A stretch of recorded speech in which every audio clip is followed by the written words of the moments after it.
Soyez les bienvenus et les bienvenus à cette 12e édition de la Semaine de l'érable en bref. Aujourd'hui, nous parlerons de sécurité incendie. Lundi, le 29 mai 2023, un véhicule récréatif a pris le feu autour de 16h20 sur la route 116 à Plessisville.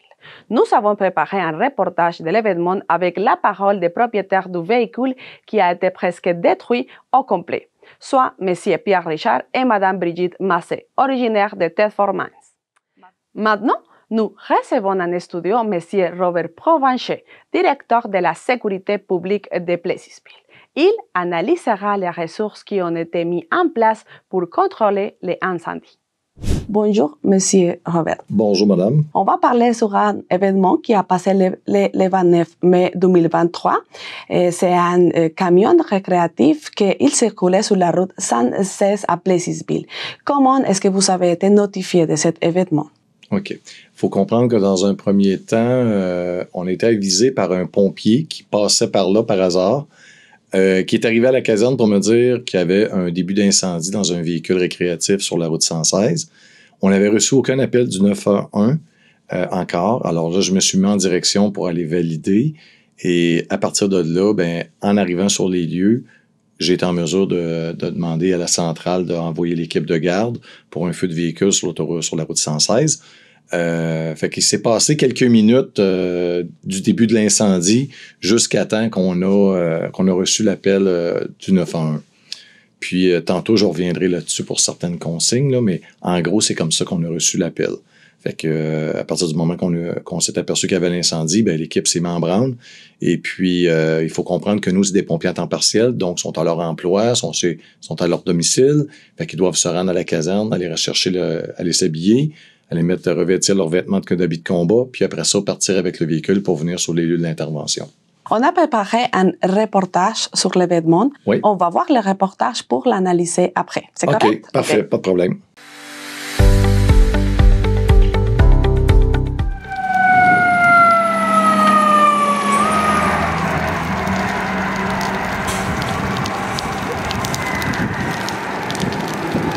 Nous sommes présentement devant le centre commercial Galerie de l'Érable de Plessisville. Sur la route 116 à la hauteur de la rue Bilodeau, un véhicule récréatif est en flammes depuis quelques minutes.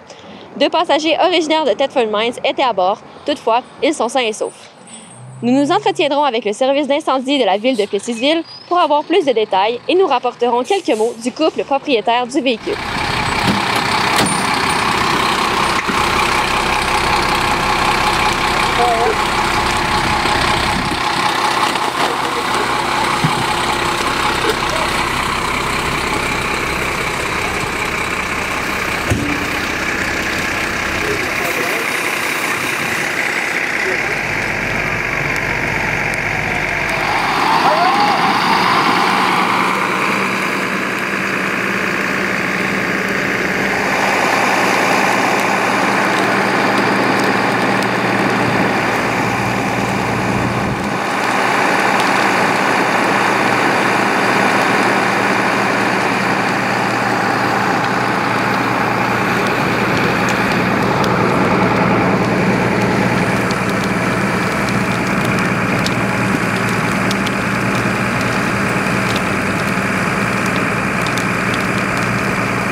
expliquez-nous qu'est-ce qui s'est passé, là.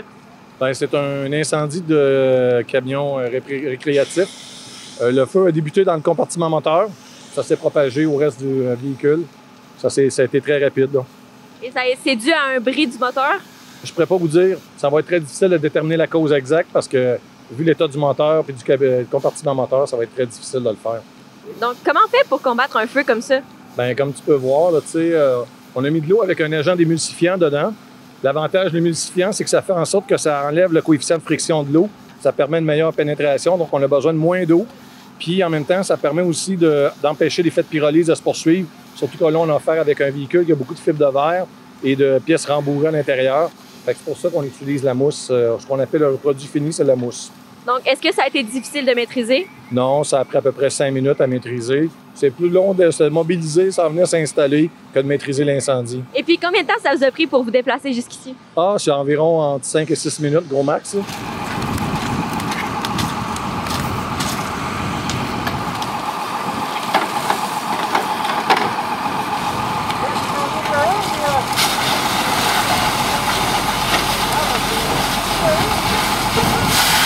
Les deux propriétaires du camion récréatif ont partagé leur vécu pendant la situation stressante de l'incendie qui a mis fin à 9 ans d'anecdotes de voyage avec le véhicule.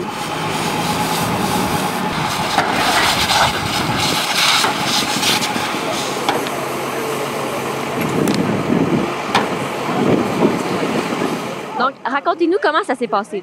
Bon, comment ça s'est passé, c'est que ça sentait le gaz à l'intérieur du véhicule. Et puis ma femme, moi, j'ai pas d'odorat. Ma femme, elle, ça sent le gaz, ça sent le gaz. J'ai dit, on va arrêter. Elle a dit plutôt, on va arrêter à Plessis Ville parce que là, elle était inquiète, tu comprends? Je me suis pas rendu au ultramar où je voulais arrêter. Le feu a pris, on a vu des flammes sortir dans le bas, OK, ou la console, au centre. Puis on a arrêté là, puis là, ça a pris quoi, 15 minutes, les pompiers sont arrivés, c'était trop tard, tout était brûlé. Et comment vous vous êtes senti, vous, là, quand vous avez vu tout ça apparaître? Ben moi, c'est sûr que j'ai paniqué. Lui, il m'a dit, prends ta sacoche, puis vite, sors. Parce que l'important, c'était de se sauver, parce que moi, j'avais peur que ça explose, là. Puis lui aussi, là, il a eu le temps de sortir. Là, on a vu la flamme là, monter tranquillement, là, rendu au Maxi, à l'épicerie. Puis là, ben finalement, ça l'a tout brûlé. Puis mais c'est une joie de vivre. On va dire, comme j'ai dit aux pompiers, j'ai trouvé que ça avait été long, mais je pense que chaque personne qui ça brûle, c'est long. Peut-être que les autres, c'était vite, mais c'est toujours long. Hein? C'est toujours long quand c'est ça. Quand c'est un feu, là, on trouve tout. On n'a pas de reproche à faire à personne. Non, c'est ça, très gentil. Puis, on s'excuse pour les dégâts qu'on a faits sur la grande route. L'incendie qui a apparemment débuté dans l'espace du moteur n'a pas produit de blessés. Quelques biens ont pu être récupérés intacts, tels que 2 vélos et des chaises de camping, entre autres. Pour la TVC, Marion Carey.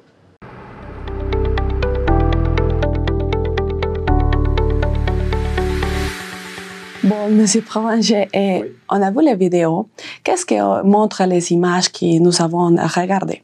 Ben, dans le fond, ça démontre, quand on voit le camion arriver, les pompiers se mettent en opération pour le déploiement d'une lance pour commencer à débuter l'extinction de l'incendie.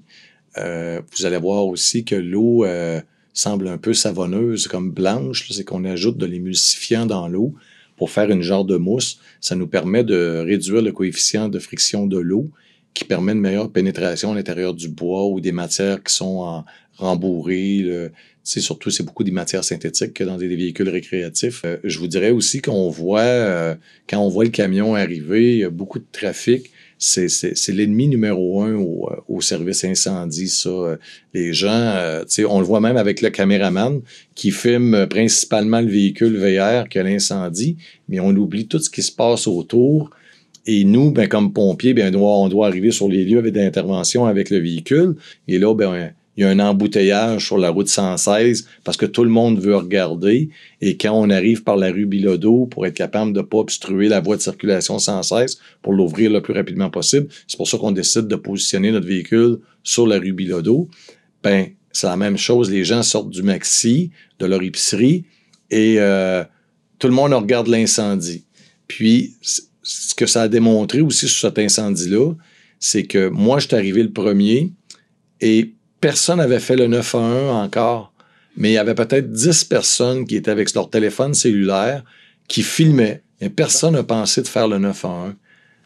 Bon, maintenant, on va parler un peu sur les outils. Quel type de mousse avez-vous utilisé? Quels sont les composants On appelle ça de l'émulsifiant. C'est comme on appelle ça un émulsifiant, mais c'est comme un savon. OK? C'est le même principe. Ça a des protéines à l'intérieur du produit qui fait en sorte, qui réduit le coefficient de friction de l'eau, comme on le disait tantôt. Fait que ça permet une meilleure pénétration. Donc, c'est un produit qui est synthétique, qui est biodégradable. Et c'est fait pour les incendies de classe A. Pour nous autres, là, on a des classes d'incendie qui s'appellent ABCD, c'est des codes internationaux. Fait que donc, c'est un classe A, c'est pour des produits qui sont caoutchouc, produits synthétiques, fibres de verre, bois, matière embourrée, polyuréthane, uréthane, tout ça, ça rentre là-dedans pour l'extinction. C'est un produit de classe A qu'on prend. Et puis, là, dans ce cas-là, on a vu qu'il y avait juste une lance, ce qu'on appelle une lance préconnecte chez nous. C'est que la lance est déjà raccordée au camion. Fait que c'est beaucoup plus rapide. On n'a pas d'affaire à brancher rien. On sort, on tire le boyau et tout ça, c'est déjà raccordé au camion. On voit que les pompiers ont essayé plusieurs fois d'avoir accès au moteur. Ouais. Pourquoi c'est important d'être insistant pour arriver au moteur? Comme responsabilité du service incendie, il faut s'assurer qu'il n'y ait pas une réignition de l'incendie. Dans ce cas-là, on voit un petit peu vers la fin le remorqueur qui arrive pour ramasser le véhicule.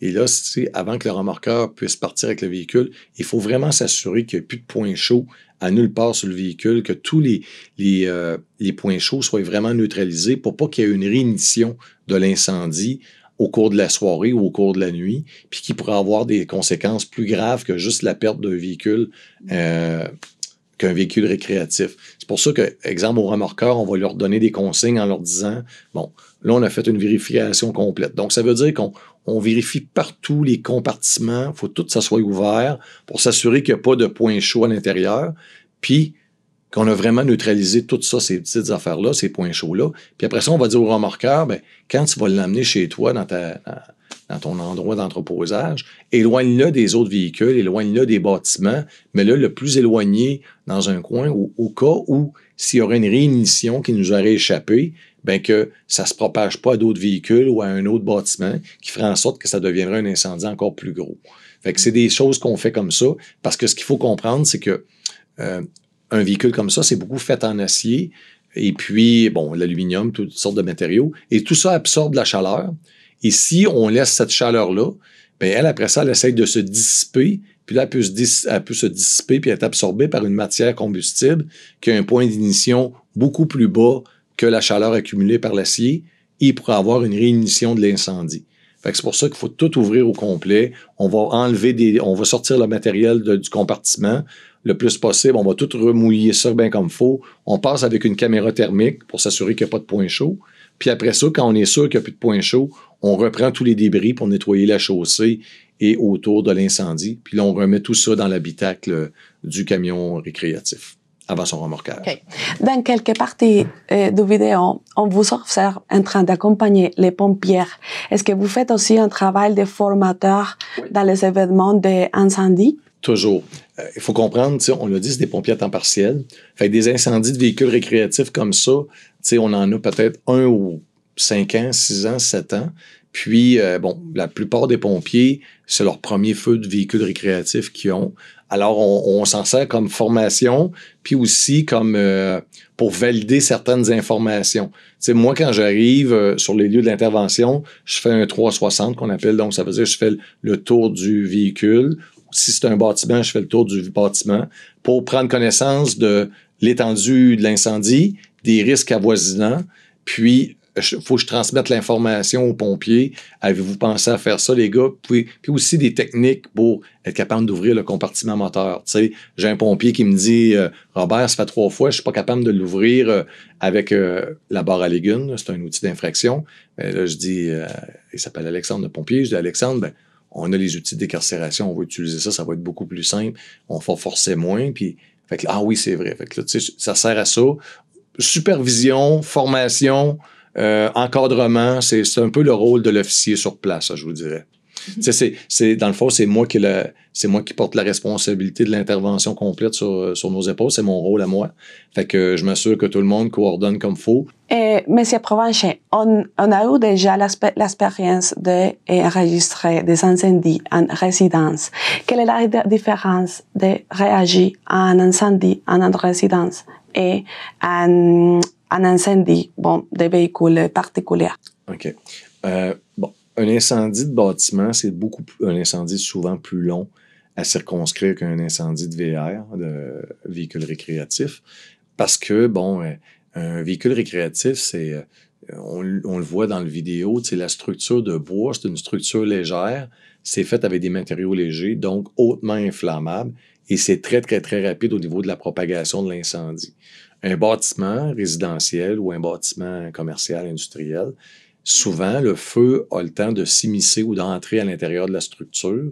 Et là, il faut travailler ardemment pour aller le chercher dans la structure. Contrairement à un véhicule récréatif qui, lui, il ne rentre pas dans la structure, il brûle au complet. Notre travail physique est beaucoup moins long sur un véhicule récréatif que sur un bâtiment.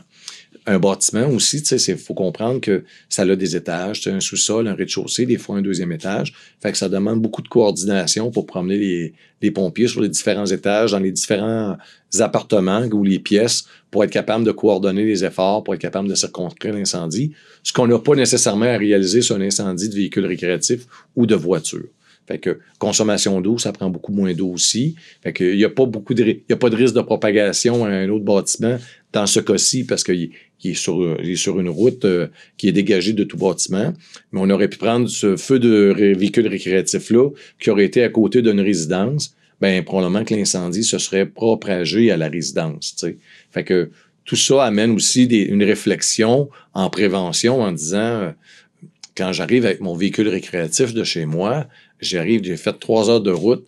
Est-ce que je devrais plutôt le stationner en bordure de la rue au lieu de le stationner dans mon entrée de cour qui est proche de mon garage? Parce que s'il y a un début d'incendie suite à un grand trajet, ben oui, l'incendie peut se propager à un bâtiment et là, on parle pas d'un incendie de véhicule. Pour vous donner une idée, un incendie de véhicule, c'est une équipe. C'est comme là, on était 8 pompiers sur place, 9, je pense même au total. Sur un incendie de résidence, c'est 24, 25, 20, 30 pompiers. Des fois, c'est même 40. Ça dépend du type de résidence. Mais on a peut-être besoin des fois de jusqu'à 40 pompiers pour éteindre un feu de résidence. Fait que ça dépend toujours de l'effort qu'il faut y mettre puis de l'ampleur de l'incendie à notre arrivée. Quand les camionnettes arrivent à l'endroit de l'événement, on voit les pompiers déplier les toujours. Est-ce qu'il y a une technique spéciale pour déplier les toujours? Dans le fond, il y a une technique spéciale. Je ne sais pas si vous avez remarqué, mais on appelle ça rangement à plat avec 2 bretelles. C'est qu'on met 2 anneaux après le repli qui dépasse un peu le rangement du tuyau, du boyau. Et quand le pompier arrive, il ramasse la lance, il prend son avant-bras, il le glisse dans les 2 bretelles. Et là, il y a juste à tirer dessus et tout se déroule tout seul. Fait que ça fait pas de nœud dans le boyau qui est pas alimenté. Fait que c'est une façon qui est très rapide pour déployer un tuyau d'1,5 pouce, un boyau d'1,5 pouce. Et en regardant les vidéos, les reportages, est-ce que vous pensez qu'il y a des choses à améliorer? C'est sûr qu'il faut toujours s'améliorer. OK? Je suis très critiqueux sur le travail qu'on réalise, autant comme officier ou comme pompier.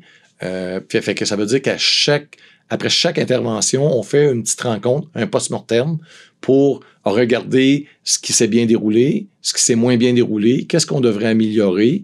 Et puis, je vous dirais, sur cette intervention-là, le seul point qu'on s'est aperçu, c'est qu'on aurait peut-être dû déployer une 2e lance, considérant qu'il y avait un réservoir de propane sur le véhicule, malgré que j'avais isolé l'alimentation du réservoir de propane dès mon arrivée sur les lieux, parce que l'incendie qu'il y avait là me permettait d'intervenir sans mettre ma vie en danger, on va dire ça comme ça. Alors, j'étais en mesure d'isoler le réservoir de propane, mais on aurait peut-être fallu déployer une 2e lance au cas où il arriverait une situation qui aurait dégénéré. On aurait été en mesure de faire face plus rapidement à la situation. Je vous dirais que c'est à peu près le seul point négatif qu'on a soulevé. Mais c'est sûr que la vitesse de déploiement pour l'alimentation de la lance, ben, on retravaille ça pour être capable d'améliorer, pour être le plus rapide possible. Dans le fond, c'est ça qui est le truc, hein? C'est d'envoyer de l'eau le plus rapidement possible sur le feu pour circonscrire l'incendie. Puis, il y a des affaires que c'est hors de notre contrôle. Exemple, tu sais, les pompiers m'ont dit, Robert, il me semble que, tu sais, les gens auraient dû se tasser sur la route 116 quand ils voyaient le camion arriver. Mais ça, c'est hors de notre contrôle. Puis, on est là pour arriver sur l'incendie, donc il ne faut pas provoquer un incendie, puis il ne faut pas provoquer un geste, un réflexe qui pourrait provoquer un autre accident, par exemple, puis qui nous empêcherait d'intervenir. Fait que c'est des affaires impondérables qui est hors de notre contrôle comme service incendie. C'est pour ça qu'on passe des messages à la population. De dégager la voie de circulation, de ne pas rester là, puis de s'éloigner de l'incendie. Fait comme ça nous donne le champ libre pour être capable d'intervenir rapidement. Dans la passée journée de la famille, on a eu l'opportunité de connaître les grands camions de pompiers. Oui, on a vu tous les outils. Mais est-ce que vous pensez qu'au niveau des matériels pour combattre les incendies de la région, c'est correct? Il y a assez de matériel pour combattre les incendies de la région? Pour ce qui est du service incendie de la ville de Plessisville, on est très bien équipé. OK? On est en mesure de faire face, je vous dirais, à presque tous les incendies qui pourraient survenir sur notre territoire, mais pas tous, parce que, tu sais, on n'est pas à l'abri d'une conflagration ou d'un incendie qui déborderait les capacités de notre service incendie. On a quand même des grands bâtiments sur le territoire. Puis comme on disait, ça prend beaucoup de main-d'œuvre. Pour éteindre un incendie, c'est des bras. Ça prend des bras, on n'a pas le choix. Puis quand on pointe des températures qui sont super chaudes ou super froides, ben ça rend nos pompiers encore moins efficaces. Fait que ça en prend encore plus. Fait que, tu sais, régulièrement, ben je dis pas régulièrement, mais tu sais, quand on pointe un incendie d'ampleur, comme on a vécu l'année passée, on a eu 3 incendies. On a dû faire affaire avec nos collègues du service incendie régional de l'Érable ou de la ville de Victoriaville, la ville de Princeville, pour qu'on nous aide à combattre des incendies. Puis, ça se passe comme ça partout au Québec, dans le sens que, tu sais, la ville de Plessisville veut offrir le meilleur service à sa population, mais vous comprenez, on ne peut pas avoir un service avec 100 pompiers à temps partiel. Ça serait le fun, il faudrait les trouver, il faut les former, il faut leur fournir les équipements, alors ça serait des coûts astronomiques. Fait que c'est pour ça qu'on s'entraide. Il y a toujours de l'entraide entre les services incendies, puis tu sais, il y a quand même une super bonne collaboration entre les différents services incendies. C'est un juste équilibre entre le coût pour le citoyen et le niveau de service de sécurité qu'on peut donner à nos citoyens. Pour le système actuel, est-ce qu'ils vont avoir des changements importants? Actuellement, on a une étude de regroupement avec le service incendie régional de l'Érable. Ce qu'il faut comprendre, c'est qu'on est aussi en étude pour le regroupement de la ville et de la paroisse. Puis là, tu sais, je ne veux pas faire de politique. Là, puis si jamais il y a une fusion de ville et paroisse, ça amène une restructuration au niveau du service incendie régional et il y a une réflexion qui se fait à ce niveau-là. Fait qu'actuellement, je peux pas vous dire l'orientation qui va être prise parce que c'est vraiment du côté politique que des décisions se prennent à ce niveau-là. Fait qu'on va laisser le côté politique prendre leurs décisions, puis on verra quelle tournure ça va prendre au cours des prochaines années. Bon, pour terminer, est-ce que vous voulez partager un message avec la population après l'événement de l'incendie le passé 29 mai? Je vous dirais de rester vigilant sur tout ce qui touche l'incendie. Tu sais, là, on arrive en période estivale, c'est la période super le fun. On fait des petits foyers, des petits feux de camp chez nous, on se sert du barbecue, on a un chauffe-terrasse, on mélange des produits de piscine pour traiter l'eau de notre piscine. Soyez vigilants, lisez les manuels d'instruction et assurez-vous que vos petits foyers d'incendie, les petits foyers que vous faites ou votre barbecue sont éloignés de vos bâtiments pour pas qu'il y ait de feu à ce niveau-là parce que ça dégénère tellement rapidement un incendie. Puis, on se le cachera pas, on rentre dans une saison estivale. Et c'est la période estivale aussi où les services incendies, on a le plus de difficultés à avoir un certain nombre de pompiers parce qu'il y en a qui sont partis en vacances, il y en a qui sont partis au camping, il y en a qui... Fait que ça devient compliqué pour nous. C'est une haute période où on a des incendies majeurs souvent. Et puis, malheureusement, on a moins d'effectifs pour les combattre parce qu'on a des gens qui sont partis en vacances. T'sais. Fait que soyez vigilants. Chaque petit geste est important en prévention incendie. Puis, si jamais vous apercevez un début d'incendie, faites le 911, s'il vous plaît. Faites le 911. Soyez assurés que le 911, que les pompiers sont avisés. C'est la première chose à faire.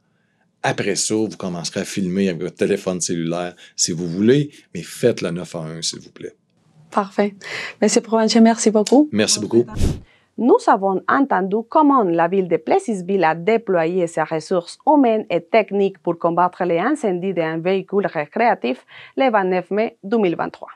En parallèle, le service de sécurité incendie régional de l'Érable a annoncé vendredi le 12 juin la mise en service de la brigade de premiers répondants dans la caserne 13, située au 821 de la rue principale à Saint-Ferdinand. À compter du lundi le 5 juin 2023, les citoyens de Saint-Ferdinand sont desservis par cette brigade de premiers répondants. En cas de malaise, accident ou autre, en composant le 911, des pompiers formés pour l'occasion sont maintenant capables d'offrir les premiers soins et défibrillation en attendant l'arrivée d'une ambulance. La quinzaine de pompiers de la caserne 13 de Saint-Ferdinand ont reçu une formation de 32 heures pour agir comme premiers répondants. Selon la municipalité de Saint-Ferdinand, le service est évalué à $10 000 par année, ce qui comprend les salaires des premiers répondants. Maintenant, nous arrivons à la fin de la mission Érable en bref de cette semaine. Si vous voulez rester informé, nous vous invitons à regarder notre première édition de l'Érable en bref de la semaine prochaine, disponible à partir de mardi et samedi. Après la diffusion en ondes, nos émissions sont aussi disponibles sur notre site internet www.tvce.org. Pour l'instant, nous vous disons à la prochaine.